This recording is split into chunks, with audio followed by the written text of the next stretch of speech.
Don't show up begging for money. You're pathetic. That was the exact text my father sent in the family group chat right between messages about centerpieces and cake flavors. No emojis, no softening, just the raw truth they had hidden for years now in black and white. My cousins dropped laughing emojis. My sister added, "Finally, Dad said it." I stared at the screen while the barista called my name twice. Every eye in that cafe faded. All I could hear were their voices clapping, mocking, cutting me out. They thought this was the moment I'd break, but they had no idea. In that silence, I was already planning the one move that would tear their perfect image apart. I should probably tell you who I am because, to my family, I was never really anybody. My name is Riley Hart. I'm 38 years old and I run my own renovation business just outside Indianapolis. Not glamorous, not flashy, but I take old kitchens and bathrooms and turn them into something families actually love living in. I started with a beat-up F-150 and a second-hand tool set, and after years of sweat and busted knuckles, I pull in about 85 grand a year. For me, that's pride. For my family, it's a punchline.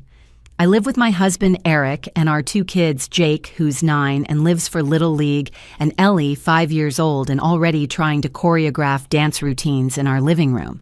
Eric teaches at the elementary school. He makes less than all my sister's husbands, but he's the kind of man who listens who comes home with paint on his tie because he spent an extra hour helping kids with art projects. To me, he's gold. To my parents, he's a servant. The house we live in isn't much 3 bedrooms, a garage that doubles as my workshop, a lawn that always needs cutting, but it's ours. I know every nail in the walls, every cabinet I installed myself. When I walk through that door, I feel steady, safe, until my phone lights up with their names. Because here's the thing about the Harts. On the outside, we looked like a country club postcard. My father, Thomas, built his fortune-flipping commercial properties back in the 90s. He loves telling that story, especially the part where he started from nothing, which isn't true, by the way his dad left him land. My mother, Marion, turned life into a performance. Perfect table settings, manicured hedges, redecorating every season to keep up with her friends. And my sisters, Lisa, the golden child, a corporate attorney with a plastic surgeon husband. Jenna, the baby, working in pharmaceutical sales, driving a company BMW, living in the condo my parents paid for. Me, I was the one who worked with my hands, the one who never fit their mold. At dinners, Dad would introduce Lisa and Jenna with their titles, then wave at me and mutter, "That's Riley. She's in construction." Like I was a phase he was waiting for me to grow out of. One Christmas, he handed my sisters thick envelopes with checks, then turned to me with a $100 Home Depot gift card. He thought it was a joke, and I took it. I took it all, every side-eye, every laugh behind a glass of wine, because I told myself at least I still had a seat at the table. At least I was still part of something. That illusion ended with one text. When I looked down at my phone in that cafe, the group chat titled Mom's Birthday was lit up like fireworks. They were debating flower arrangements 1 second, and then my dad dropped the bomb. "Don't show up begging for money. You're pathetic." My coffee went cold. My name echoed across the shop, the barista calling again, but all I could hear was their laughter in my head. I left the cafe with my phone heavy in my hand. I didn't reply. I didn't defend myself. And for the first time, I knew I wasn't just cut out of their party. I was cut out of the family. The group chat didn't stop at that one line. It exploded. First came the emojis, laughing faces, clapping hands. My cousin Brant, the banker who once asked me at Thanksgiving if I needed a small loan to cover dessert, sent the first string of them. Then Lisa chimed in. Finally, Dad said it. Somebody had to. My phone buzzed nonstop, each vibration another shove out the door of a family I had already been hanging on to by my fingertips. Then the meme landed. My uncle, who hasn't done a single day of physical work in his life, photoshopped my face onto a clown with a hammer and sent it with the caption, "When you think manual labor makes you important." My stomach clenched, but I didn't type a word back, not one. I thought about all the moments that had built to this. The time Dad handed my sisters checks worth thousands for hard work, then tossed me a Home Depot card like a pity prize. The Christmas dinner when Mom introduced Eric as Riley's husband, he's a teacher, her tone making it sound like she was saying he had a contagious rash. The night Lisa scheduled her wedding during Jenna's graduation weekend just to make sure all eyes stayed on her, none of it was ever about family. It was about optic status, who could look shinier under the chandelier. That text was the mask finally slipping. That night after Jake and Ellie were asleep, I told Eric everything. Not just the message, but the years leading up to it. The small humiliations, the digs, the way my father never missed a chance to remind me I wasn't enough. Eric sat beside me at the kitchen table, silent, his hand warm over mine. He didn't say I told you so, though he could have. He just listened, really listened the way he always did. When I finished, he asked one question. What do you want to do? I stared at him, at the man who graded papers until midnight, for kids who didn't even thank him, at the man who had patched our roof in the rain because we couldn't afford a crew. I knew then I didn't want revenge just for me. I wanted to show our kids what dignity looks like. I wanted to prove to every smug face in that group chat that walking away with your head high is stronger than begging to stay. So I pulled out my phone, scrolled back to that reservation confirmation email, the one for the private room at the Italian restaurant my mother had always bragged about, but never stepped foot in, and pressed cancel. $2,500 gone in a click. The jazz trio, the custom menu, the surprise I had planned erased. They'd never know I had lined up a celebration worthy of the woman they claimed to honor. And then, quietly, I started something new. The next morning, I called Mason, an old friend who now ran a digital marketing agency. He owed me a favor. I'd built out his basement office years ago at cost, back when he was starting out. I told him I wanted a real website, not a phone number on a landing page, but a portfolio showing the kitchens and bathrooms I had rebuilt from rubble, testimonials, photos, a place where clients with money would see me for what I was worth. By the end of that call, I felt a shift.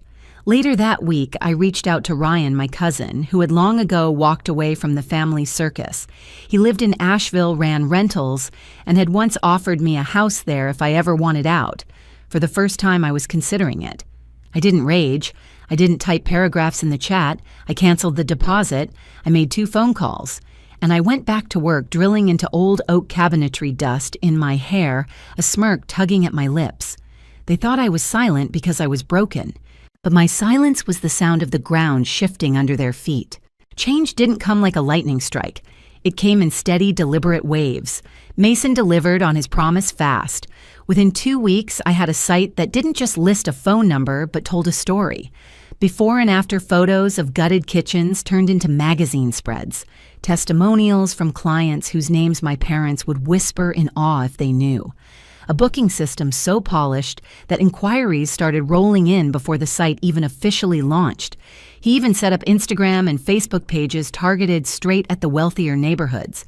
For the first time in years, people were reaching out to me not because I was the cheap option, but because I was the best. Jobs tripled almost overnight. I was walking into million-dollar homes, clients shaking my hand like I belonged there. I documented everything, clean, professional photos, even drone shots. Each click of the camera felt like building another brick in the wall between me and the family who had laughed me out of their circle. And yes, they noticed. I knew it when Lisa DM'd me. Where did you get the money to go to the Children's Hospital Gala? Those tickets are $500 each. No congratulations, just suspicion like success had to mean scandal. I left her on red. A day later, Mom texted Arena. I see your business is doing well. Maybe we should talk. Dad has connections that could help. Translation now that their friends were asking about me, they wanted credit for supporting me. I didn't bite. Then there was Dad.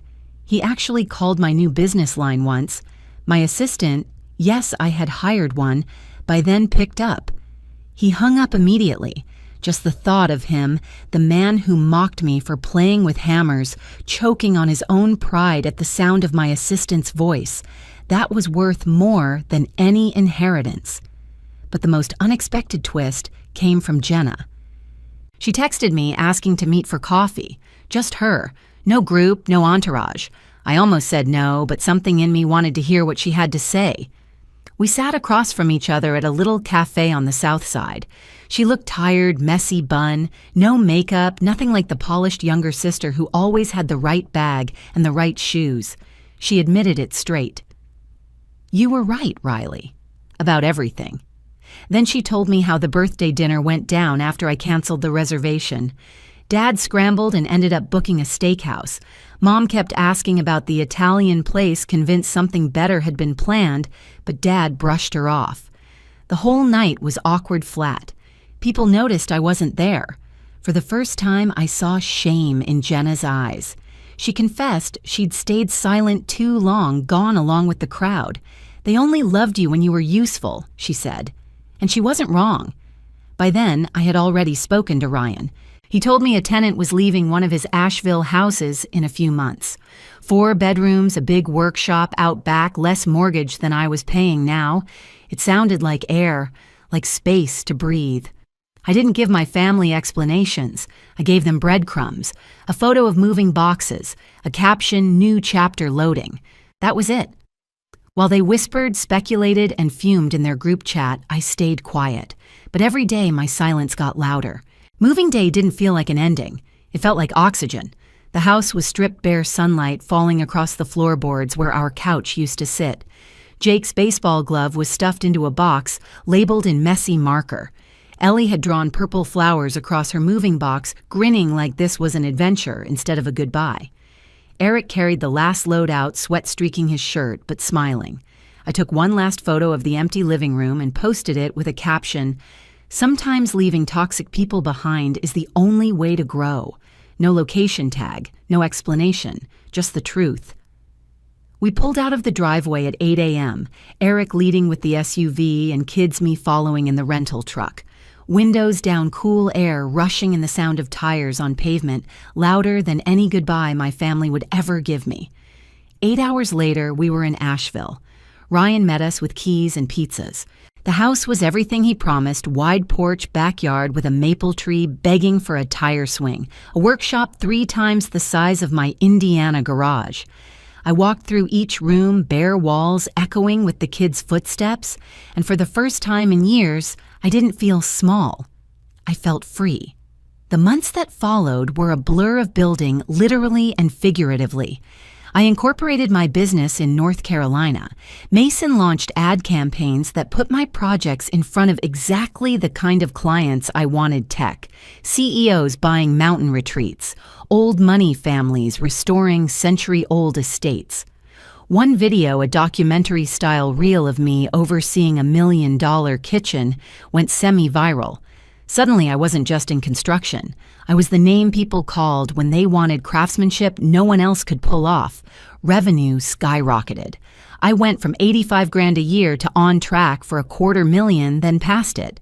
Within a year, my new division with David Miller, home automation for luxury properties, was bringing in 7-figure contracts.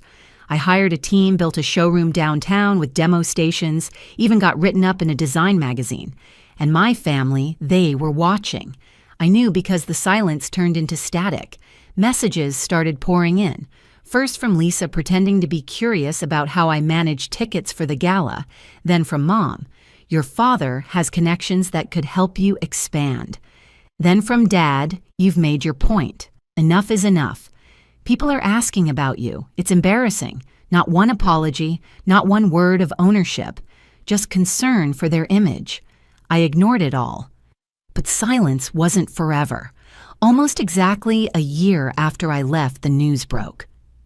Thomas Hart Real Estate collapsed. Headlines about investigations, misrepresented properties, investors screaming fraud, assets sold, vacation homes, gone, cars repossessed. My father, the man who once smirked while handing me a gift card like it was charity, was exposed as a fraud himself. I heard about it the same way everyone else did, through texts lighting up my phone. Old friends, distant cousins. Even Lisa's husband, the plastic surgeon who once looked at me like hired help, messaged me, "Your dad's done. SEC investigation. It's bad." For once, I didn't feel anger. I didn't even feel glee. I felt inevitable.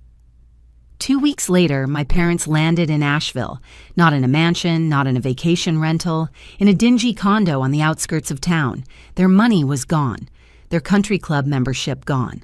My mother, who once sneered at my work jeans, was applying for part-time retail jobs at the mall. My father, still prideful but stooped now, was living off Social Security, and then came the voicemail. His voice cracked, thin, older than I remembered. Riley, we're in Asheville now. Things are hard. Your mother, she's not well. Maybe you could find it in your heart to help, a job for her at your office, or something part-time for me consulting maybe. We need you. The man who once told me I was pathetic for working with my hands was now asking for a construction job. I saved the voicemail. I didn't call back. Then Mom texted, "Please, Riley. We've lost everything. Lisa and Jenna can't help. You're our only hope." I showed it to Eric. He read it twice, then looked at me. "What are you going to do?" I smiled. Nothing. But I did one thing. Through Ryan, I arranged a modest 2-bedroom rental on Maple Street. Safe neighborhood. Plain. I paid the first month's rent. Sent Mom a single text, "The landlord is expecting your call." Then I blocked her number. That was it. Weeks later, Ryan told me they took the house. I never visited. I never called. And yet they were everywhere. I'd see my father sitting on a bench near the baseball field where Jake practiced. He never approached. Just stared at his hands, the same hands that typed, "You're pathetic." My mother, thinner now, scanning coupons at the grocery store, glancing at Ellie across the produce aisle, but never saying a word. They had become shadows. And that, I realized, was the revenge I never knew I wanted. Not their suffering, not their begging, their irrelevance. They once told me I embarrassed the family. Now I lived a life they could only watch from the outside, silent, diminished. And every time I caught their eyes across a room or a street, I didn't feel anger. I didn't feel pity. I just felt free. Freedom isn't loud. It doesn't come with fireworks or applause. It's quiet. In Asheville, my life settled into something I'd never had before: peace. My mornings started with coffee on the porch, sunlight filtering through the maple tree while Eric prepped for school. Jake's glove hung on the rail, still dusty from practice. Ellie twirled in the yard, her giggles echoing through the open windows. These were the sounds of a life that mattered. My business kept growing.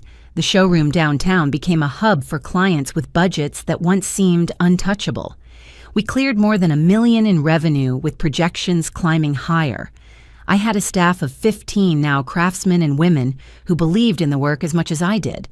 For the first time, I didn't just own a business. I owned my future. Eric thrived at his new school, finally respected for the teacher he had always been. Jake made the travel baseball team. Ellie earned a spot in a competitive dance program. Every milestone reminded me of the weight I'd shed when I walked away from people who measured love in dollars. My parents were still in town, still trying to spin stories about me. Sometimes I'd hear from old friends, Mom saying I had a breakdown, Dad muttering that I got lucky. But none of it touched me anymore, because the truth was visible in every photo I posted, every project completed, every laugh at our dinner table. They had chosen pride and appearances over family. And in the end, all they had left was pride, brittle and empty. I had everything else. Sometimes I still see them, my father on a park bench, my mother pushing a cart down the grocery aisle. They don't speak. They don't look me in the eye. And I don't need them to.